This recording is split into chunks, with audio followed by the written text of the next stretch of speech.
Every single day, I'm gonna make something great. That's my way. Every single day, I'm gonna make something great. That's my way.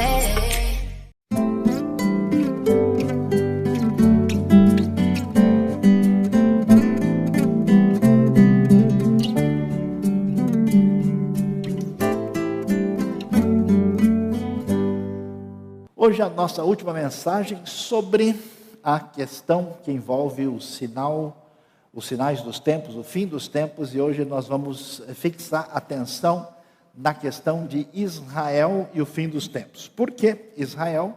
Porque na soberania divina, Deus resolveu, através da sua ação na história, iniciar o seu projeto de redenção para a humanidade por meio de um homem chamado Abraão, na sua família, e se formou um povo de Israel, que é chamado povo judeu, que não é um povo nem melhor, nem pior do que ninguém. Eles são um povo como os outros. Aliás, a Bíblia até diz, olha, eu escolhi vocês porque vocês realmente eram um povo pequeno e muito pouco importante. Deuteronômio vai dizer isso. E aí nós vamos ver o que a Bíblia nos diz sobre Israel e Jerusalém nas profecias. Vamos lá, nós estudamos e aprendemos que, ao que me parece como uma posição mais próxima daquilo que os ensinos bíblicos nos falam sobre o futuro, é o que a gente chama de uma posição pré-milenista histórica, ou pré-milenista clássica, que é o quê? Que nós estamos andando na história, vários sinais apontam para a volta de Jesus, e quando isso estiver muito próximo, vai acontecer o momento da grande tribulação, sofrimento que nunca existiu antes. Houve tribulação na igreja primitiva, sempre houve na história da igreja, mas nesse momento vai ser uma tribulação acentuada com a manifestação do anticristo, do homem do pecado. No final desse período acontece o arrebatamento e a volta de Cristo, não para ir ao céu, mas para iniciar o reino de Deus na terra, que é chamado milênio, onde acontece a redenção da realidade da terra, da natureza, do mundo criado. No fim do milênio, Satanás é solto, há um momento final de conflito das forças do bem contra as forças do mal, para que finalmente exista uma batalha última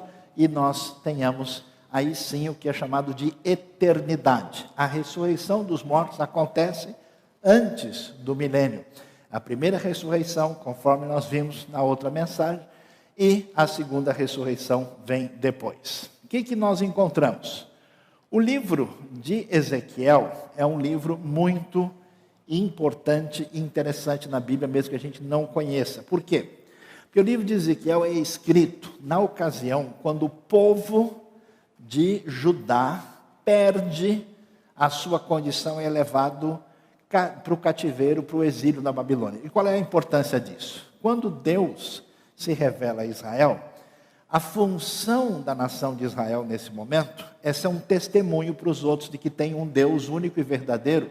Os povos adoram deuses falsos. Israel vai falhar, Israel vai tropeçar, vai cair. De modo que o reino do norte é destruído, o reino do sul, e quando acontece isso, é destruída a nação, é destruída a cidade de Jerusalém, e é destruído o templo do Senhor, o chamado Beit HaMikdash. E quando isso acontece, vamos dizer, é uma espécie de vazio espiritual no mundo. Por isso que a estátua de Daniel fala do sonho da grande estátua, do domínio das nações com os seus ídolos. E Ezequiel escreve as suas profecias entre os anos 593 e 571 antes de Cristo, e o templo é destruído no ano 586. Boa parte das visões de Ezequiel são escritas inclusive na Babilônia. E o que Ezequiel mostra? Que a glória de Deus se afasta do templo, se afasta de Jerusalém e se afasta da terra de Israel. A partir do capítulo 33, Ezequiel começa a falar que vai haver uma restauração futura e a glória de Deus começa a voltar. Ela então volta sobre a terra, ela volta sobre Jerusalém e termina com uma grande visão do templo do Senhor. E tem um texto que o pessoal gosta muito de espiritualizar, para falar de avivamento e tal, tem lá a sua ligação, mas o objetivo do texto, na verdade, a famosa visão do Vale dos Ossos Secos, é uma profecia falando da restauração da nação que está sendo julgada exatamente quando Ezequiel está escrevendo. Então, diz assim o texto em Ezequiel 37, 21 a 28. Assim diz o soberano Senhor: tirarei os israelitas das nações para onde foram. Vou juntá-los de todos os lugares ao redor e trazê-los de volta à sua própria terra. Está vendo disso dito? Assim que eles foram lançados fora. Eu os farei uma única nação na terra, nos montes de Israel. Haverá um único rei sobre todos eles, e eles nunca mais serão duas nações, nem estarão divididos em dois reinos. Não se contaminarão mais com seus ídolos e imagens detestáveis, nem com nenhuma das transgressões, pois eu os salvarei de todas as suas apostasias pecaminosas e os purificarei. Eles serão o meu povo e eu serei o seu Deus. E prossegue o texto dizendo: o meu servo Davi será rei sobre eles. Preste atenção nisso. Davi viveu há cerca de 400, quase, na verdade 500 anos antes dessa profecia. Então é claro que não é Davi literalmente. Por que Davi está aqui? Porque o rei messiânico que há de surgir é o rei davídico, é o rei da casa de Davi. Mateus capítulo 1, Jesus é descendente de Davi. Então o que essa profecia diz? Quando vier o rei futuro, o rei Messias, haverá não só salvação para os gentios, mas haverá também restauração da nação que caiu e se afastou de Deus e por isso está sendo julgada. E todos eles terão um só pastor. Eles seguirão as minhas leis e terão cuidado de obedecer aos meus decretos. Viverão na terra que dei ao meu servo Jacó, a terra onde os seus antepassados viveram. Ele e os seus filhos, os filhos dos seus filhos, viverão ali para sempre, e o meu servo Davi será o seu líder para sempre. Farei uma aliança de paz com eles, será uma aliança eterna. Eu os firmarei e os multiplicarei, porei o meu santuário no meio deles para sempre. É interessante isso, farei uma aliança, porque Deus já tinha aliança. Então essa referência só pode ser uma nova aliança futura, que tem a ver com a era messiânica. Por isso que não dá para imaginar que esse retorno para a terra seria uma coisa antiga que teria acontecido antes. E o texto diz: minha morada estará com eles, eu serei o seu Deus e eles serão o meu povo. Então o meu santuário, de novo, quando estiver entre eles, para sempre, as nações saberão que eu, o Senhor, santifico Israel, numa promessa de realidade futura. Por isso é interessante que Ezequiel vai mostrar para a gente uma coisa que chama atenção, que talvez você nunca leu na Bíblia. Uma visão impressionante que fala de uma restauração de um templo. Porque o templo foi construído por Salomão. Na verdade, a história dos templos é assim. Primeiro eles constroem o tabernáculo no caminho, no deserto, para a terra prometida. Depois desse tabernáculo um tempo fica em Siló, provisoriamente. Depois Salomão constrói o primeiro templo, no ano 966 a.C., que aliás é um templo até modesto e bastante pequeno, apesar de ser muito luxuoso e rico. Depois esse templo é reconstruído, quando eles voltam da Babilônia no ano 516, mas a visão do templo de Ezequiel é um negócio monstruoso. Por isso existe uma expectativa no futuro, em grande parte da tradição judaica, em função dessas profecias, que um dia esse templo haverá de ser reconstruído. Esse templo, então, é uma realidade do futuro, que fala de um santuário. E a gente vai ver isso um pouquinho mais para frente. Quando esse templo surge, muito seguramente pode ser o templo que vai ser usado pelo anticristo para se manifestar, para tentar provar que ele é o Cristo, né? E talvez esse modificado depois pode ser que exista na ocasião do reino do milênio como uma espécie de contexto de culto.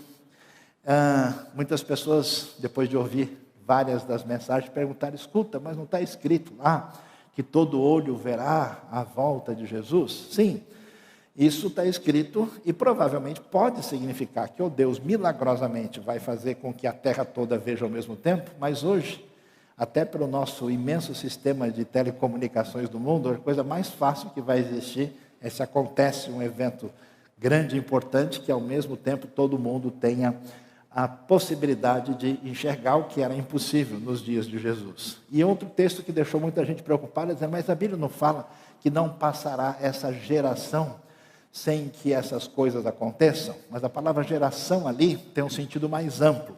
Provavelmente quer dizer, não passará essa geração do povo de Israel, quer dizer, não acabará a nação israelita até que essas coisas aconteçam.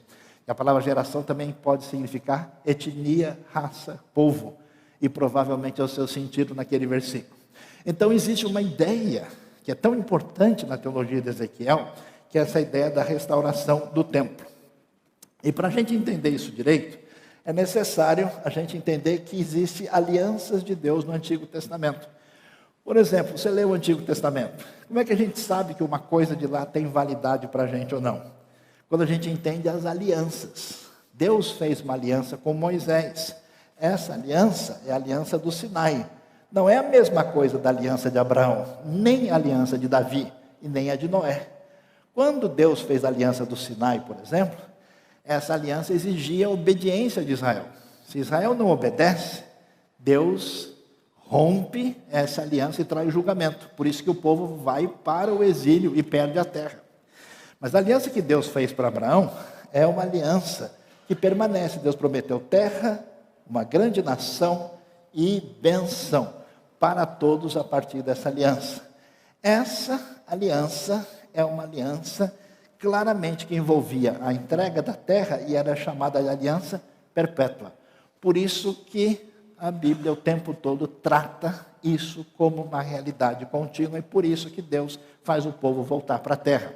Então o que é falado nos profetas, o que é falado em Ezequiel, tem fundamento por aquilo que foi acertado numa promessa, numa aliança, dada por Deus quando ele fala com Abraão em Gênesis 15 e Gênesis 17. Então, essa questão se levanta. Como é que fica a situação do povo de Israel com a vinda do Messias, Jesus, e o fato da maioria não entender que Jesus é o Messias? Paulo responde essa pergunta, onde? Romanos 11. Ele diz, pergunto, acaso Deus rejeitou o seu povo? Qual é a resposta de Paulo? De maneira nenhuma. Por quê? Ele diz, eu mesmo sou israelita, descendente de Abraão, da tribo de Benjamim. Deus não rejeitou o seu povo, o qual de antemão conheceu. Ou vocês não sabem como Elias clamou a Deus contra Israel, conforme diz a Escritura, Senhor, mataram os teus profetas, derrubaram os teus altares, eu sou o único que sobrou, e agora estão procurando matar-me. E qual foi a resposta divina?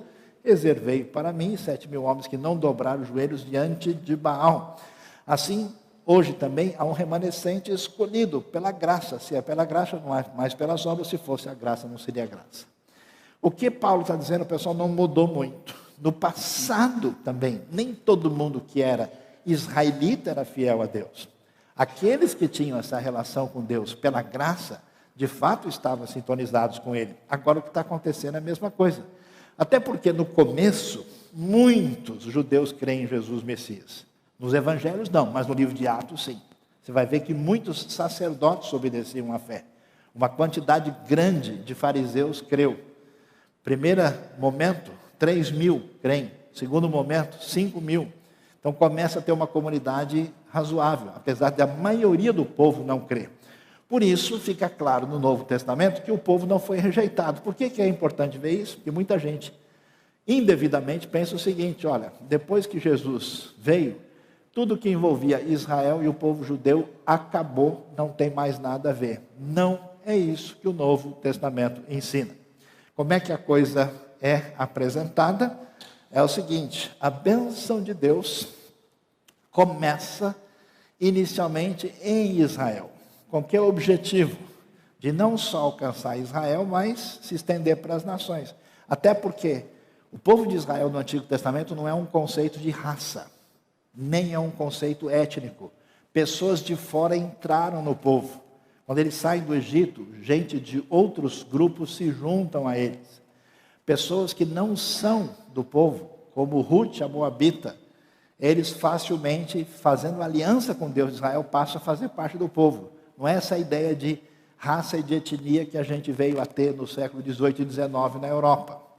Então, Israel, na verdade, é uma casa do Deus único que qualquer pessoa pode entrar se fizer essa aliança com o Deus verdadeiro. Por isso que uma das leis importantes em Israel é: não maltrate, oprima o estrangeiro, porque vocês foram estrangeiros na terra do Egito. O que acontece? Como a nação, conforme a profecia dizia, tropeça e não entende que o Messias tinha que ser sofredor, achavam que ele ia ser somente vencedor, somente conquistador, o que ele vai ser na sua segunda vinda, quando ele vem como juiz e conquistador, aí essa bênção passa para os gentios, porque veio o tropeço a Israel. E aí nós vamos ver, Israel entra numa situação de disciplina. Na verdade, essa disciplina já existe desde o tempo do cativeiro, desde o tempo de Ezequiel, porque eles perderam tudo aquilo. Alguém pergunta, por que um judeu religioso se veste de preto? Porque ele está de luto, porque o templo foi destruído. Por que num casamento judaico o pessoal quebra um copo? Lembrança da destruição do templo. Então, permanentemente, a tradição judaica reconhece que eles estão aguardando o momento da restauração de Israel, que é chamada em hebraico de Geulah, o momento da redenção futura. Então, os gentios recebem a bênção que veio de Abraão. Quando chegar a bênção de Deus completa no reino messiânico, o que acontece? Todo mundo junto. Você tem um Israel completo, que envolve o Israel étnico e todos os filhos de Abraão, que se tornam filhos pela fé, que são gentios, que estão junto dessa oliveira, conforme Romanos capítulo 11. Então, existe na Bíblia aquilo que é chamado tempo dos gentios, em que Israel meio que sai dessa cena principal, como protagonista da história redentiva, e aí nós vemos essa realidade tão bem descrita em Daniel capítulo 2 e também Daniel capítulo de número 7. Então vamos lá. Observe que nós chegamos a ler uma parte de Mateus 24, que é um capítulo escatológico importante, e no verso 15 em diante, preste atenção, que Jesus está citando o que Daniel falou nas suas profecias. E quando Jesus está dizendo isso, claro que ele está fazendo uma referência ao que vai acontecer no futuro. Muitas pessoas, quando leem leem Daniel, dizem, não, mas o que Daniel falou aconteceu na época que os gregos entraram no templo, na época de Antíoco Epifânio, Antíoco IV, e profanaram o templo. De certa forma, isso aconteceu, também de certa forma acontece com a invasão romana, mas haverá um momento especial quando isso acontecerá no futuro, e isso não aconteceu porque tem a ver com o anticristo. Assim, quando vocês virem o sacrilégio terrível, a versão tradicional é a abominação da desolação, do qual falou o profeta Daniel, no lugar santo, quem lê entenda. O que quer dizer isso? Que tem que ter um lugar santo e tem que haver um sacrilégio. Ou seja, deve ter um templo construído. Esse templo só pode ser o templo em Jerusalém. E essa pessoa que vai entrar lá vai cometer esse sacrilégio, essa abominação inaceitável. Aí quando ele diz, esse momento terrível vai acontecer, quem estiver na Judéia, fujam para os montes. Quem estiver no telhado da sua casa, nem desça para tirar dela coisa alguma. Quem estiver no campo, não volte para pegar seu manto, como serão terríveis aqueles dias para as grávidas e para as que estiverem amamentando.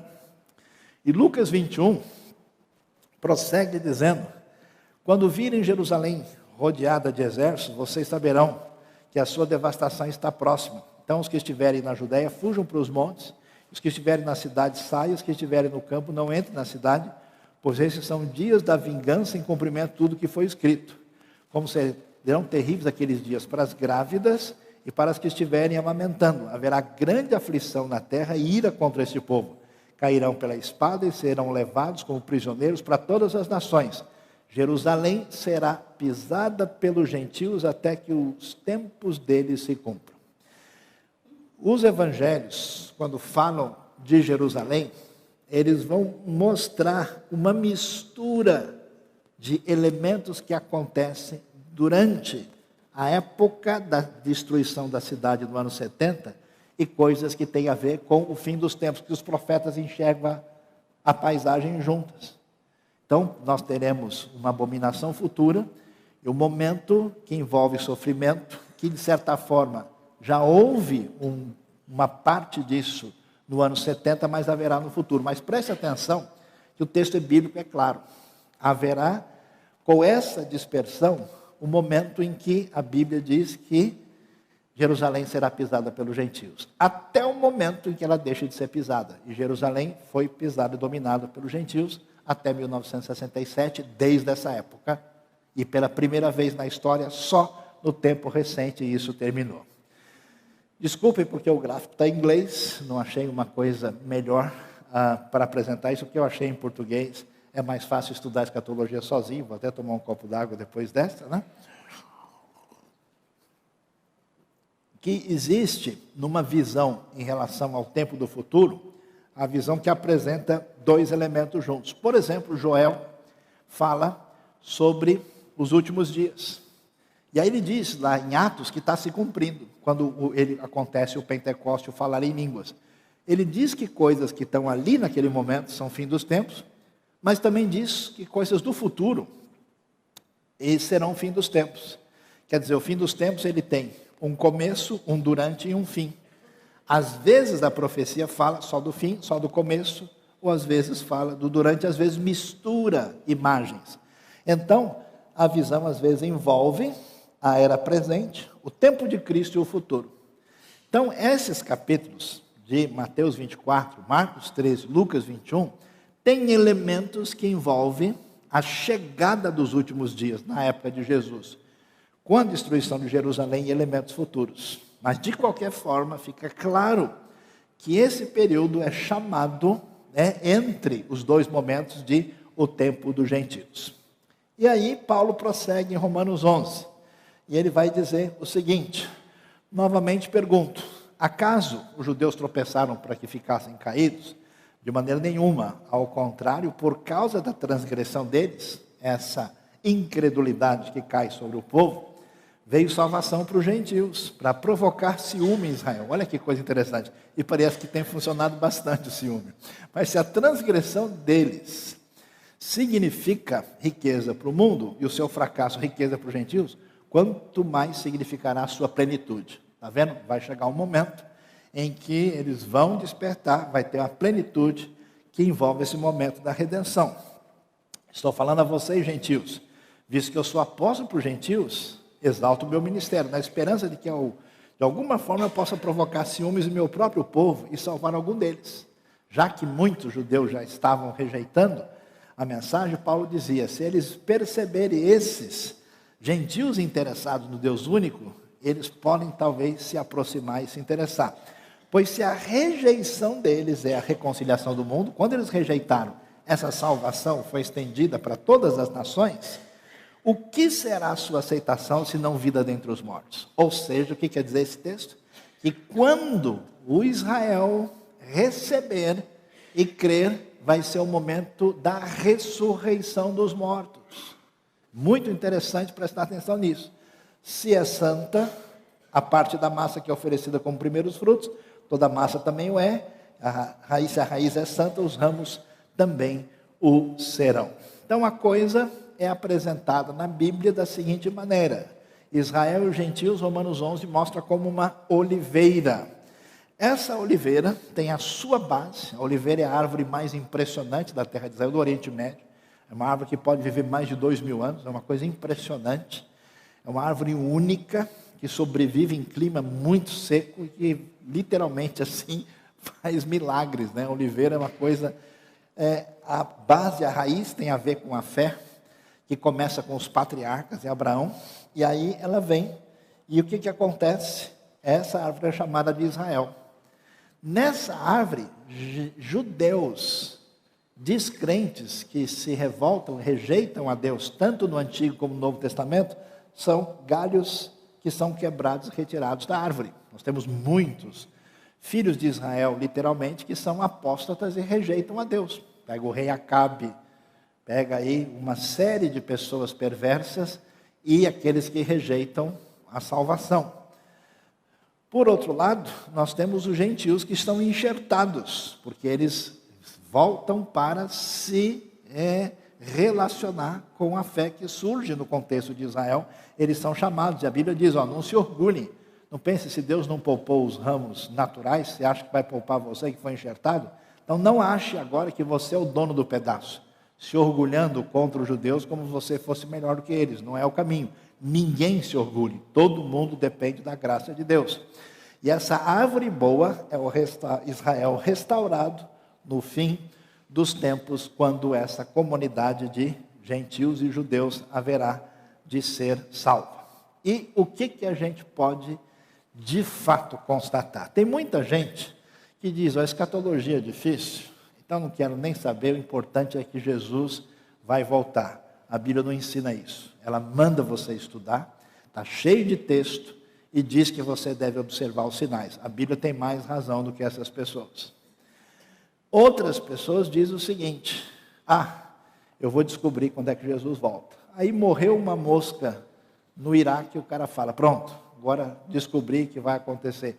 É gente que fica procurando chifre em cabeça de cavalo ou de camelo, sei lá qual bicho que ele vai querer, e fica sem entender das coisas. Nós vamos passar uns artigos para vocês lerem sobre isso. Inclusive, há pouco tempo começou a ter um problema na Síria, e já veio um monte de gente fazendo uma ligação errada de Isaías 17 com o que está acontecendo na Síria, e criou uma confusão maior do que está acontecendo.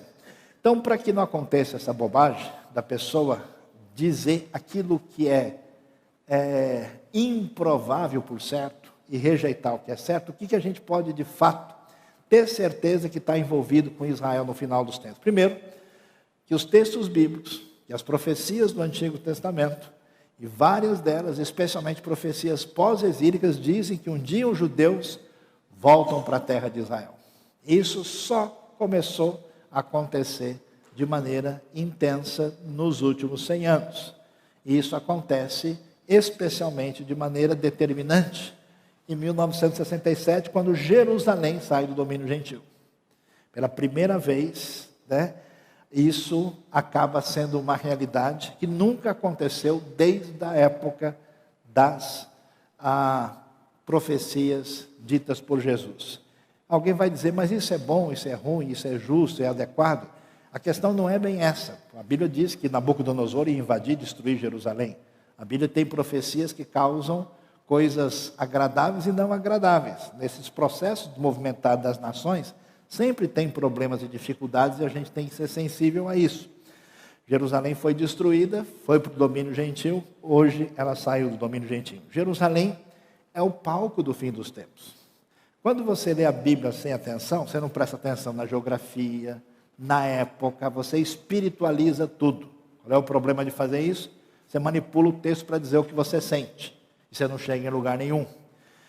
Mas quando você lê o texto com atenção, ele fala de lugares, ele fala de momento específico, ele menciona, e quando você lê várias dessas profecias, elas apontam para uma realidade que acontece na localidade física de Jerusalém. Jesus está dizendo, por exemplo, que esse homem do pecado, esse que vai se colocar no lugar de Deus, 1 Tessalonicenses 4, e vai chamar adoração para si, que ele vai, claro, fazer isso num lugar santo. Que lugar é santo é esse? É o lugar santo no contexto judaico, que é o templo. E nós vamos ver que Israel, segundo o que nós acabamos de ler, é restaurado espiritualmente. Vocês nem fazem ideia. Hoje existe, como nunca existiu em toda a história, um número crescente de judeus que é discípulo de Jesus. Nunca aconteceu isso. Se calcula esse número hoje de mais de 350 mil no mundo todo. É uma proporção que se aproxima dos 3% dos judeus no mundo todo. Essa proporção é a mesma, ou talvez já um pouco maior do que da Europa. De europeus que você perguntar, você é discípulo de Jesus? Ele vai dizer, sou, eu sigo Jesus, eu sou nascido de novo. de modo que alguma coisa diferente. E o número de judeus crentes é crescente. É algo que a cada dia aumenta. Talvez estejamos, de fato, chegando no tempo dessa restauração. Haverá um templo em Jerusalém, não tem dúvida. Vários textos estão apontando, existe uma expectativa. Podemos até dizer, não, talvez esse templo tenha alguma coisa espiritual. Ezequiel tem uma visão que pode ser apocalíptica, pode ser. Mas é muito difícil esperar que não haja manifestação do homem do pecado no lugar santo, se não tem lugar santo nenhum. E vamos ver um pouquinho sobre isso. Os judeus encontram o Messias. A expectativa é clara, nós vamos ler o texto que aponta para isso, e chega finalmente a salvação de Israel. Vamos ver? Olha Zacarias 8, profeta pós-exílio. Depois que o povo já tinha voltado da Babilônia.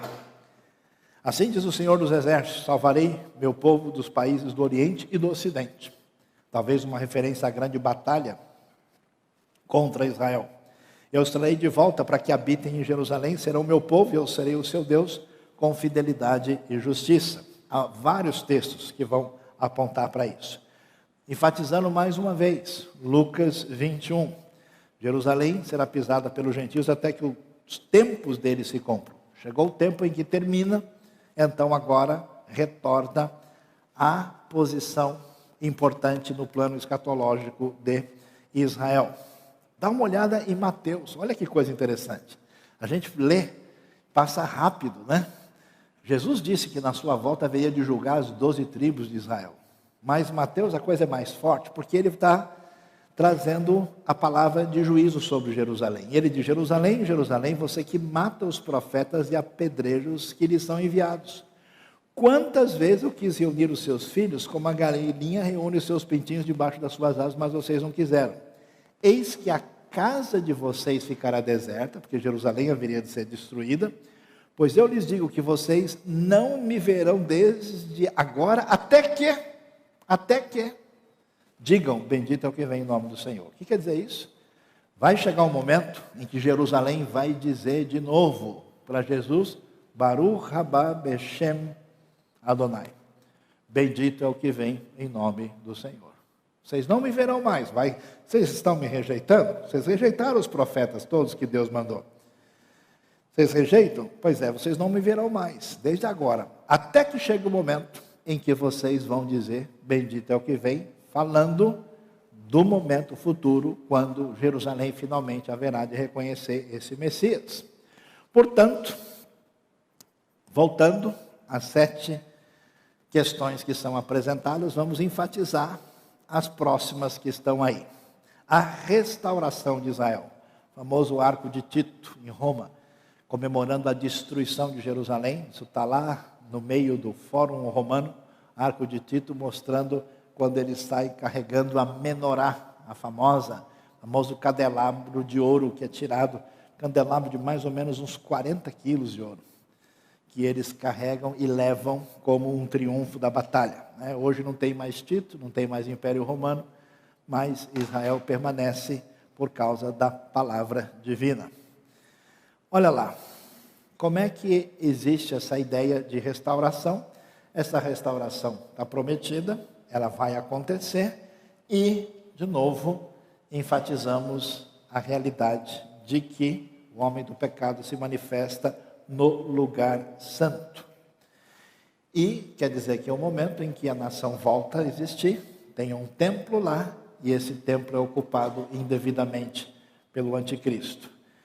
Romanos 11 prossegue e diz: irmãos, não quero que ignorem esse mistério, para que não se tornem presunçosos. Israel experimentou endurecimento em parte, até que chegue a plenitude dos gentios. E olha o verso: e assim todo Israel será salvo, como está escrito: virá de Sião o Redentor, que desviará de Jacó sua impiedade, e esta é minha aliança com eles. Paulo está escrevendo aos gentios, e quando fala diz aliança com eles, citando o texto que vem de Isaías: quando eu remover os seus pecados. É o momento da redenção, é o momento quando eles creem, e é a promessa de restauração e de salvação futura. Olha só o texto de Zacarias 12. que é um texto que fala de muitas coisas ligadas, especialmente Zacarias tem 14 capítulos. O texto de 1 a 9, e depois de 1 a 8, depois de 9 a 14, tem muitas profecias ligadas a essa realidade da expectativa messiânica. E ele diz o seguinte: naquele dia o Senhor protegerá os que vivem em Jerusalém, de forma que o mais fraco dentre eles será como Davi, a família de Davi será como Deus, como anjo do Senhor que vai adiante deles. Naquele dia procurarei destruir todas as nações que atacarem Jerusalém. Isso não aconteceu ainda. E derramarei sobre a família de Davi e sobre os habitantes de Jerusalém um espírito de ação de graças e de súplica. Olharão para mim aquele a quem traspassaram. João 19 menciona isso, fazendo referência a Jesus.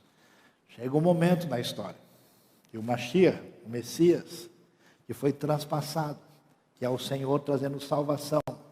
No futuro olharão para mim, e aí chega o momento do arrependimento e como quem lamenta a perda do filho mais velho.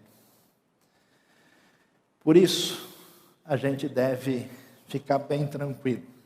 O pessoal está preocupado com eleição, está assustado com a ONU, está preocupado com o cenário internacional, está achando que os conflitos entre as potências, que isso pode trazer uma série de confusões no mundo. Vai ter bastante confusão no mundo, mas Deus continua sendo o Senhor da história. Deus tem o poder sobre tudo. Os principais fatos importantes da redenção estão claramente apresentados na Escritura. Diante disso, você deve hoje orar, a partir de hoje, por Israel e pelas nações. Você deve orar para que Deus mantenha a sua ação poderosa, porque, na verdade, por pior que a coisa seja, o que vai chegar para a gente é a nossa redenção, tanto dos gentios como dos judeus que se voltam para o Redentor, de quem vem toda a salvação. E, finalmente, um pedido pessoal meu para você: estude a Bíblia de verdade, estude com atenção. Vão surgir enganadores, vão surgir pessoas que se aproveitam dos outros, vão surgir pessoas de todo tipo, e se você não tiver fundamento na palavra, você pode ser levado a qualquer posição extremista, estranha, complicada e prejudicar a sua vida, e nós precisamos estar centrados na palavra e saber que Deus, que abençoou Israel, e depois as nações, voltará, abençoará o povo da primeira aliança, até que chegue a redenção de completa. Louvado seja Deus, que Ele nos abençoe de modo especial nesta manhã.